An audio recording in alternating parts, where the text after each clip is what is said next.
तो कहता तू खोते तो बंदा बन गया है, ठीक है, बदतमीजी तेरी अजे भी नहीं गई।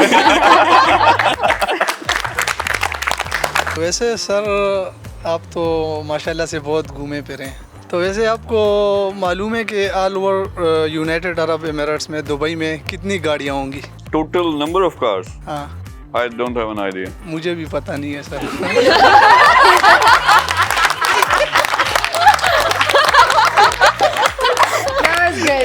मकसद ये है कि ज़्यादा से ज़्यादा लोगों तक, नौजवान ख़ास तौर पे बेचारों की हालत बुरी है, उनको गाइड करना कि वो अपने पैरों पे कैसे खड़ा हो सकते हैं। क्या पूछना चाह रहे हैं आप?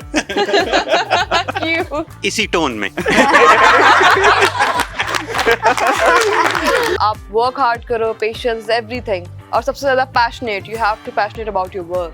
नहीं, लेकिन अगर वो फेल हो जाता है तो फिर भी तवक्कल कर ही रखें या चेंज बिल्कुल करना रखें, चाहिए? तवक्कल रखें, बिल्कुल। उठते उठते वो उसको पूछता है मोटरसाइकिल वेखी हो? कहता हाँ देखिए देखी, कहता एदियां ब्रेकां किथे ने? अगर आप ये दो चीजें सेट कर लो कि चाहिए क्या और उस पे फोकस ऐसा लेजर की तरह होना चाहिए कि कल से लग पड़ोगे, फिर आप अपने जब तक हासिल नहीं हो जाता 90% आपका टाइम और फोकस रहेगा उस चीज के ऊपर।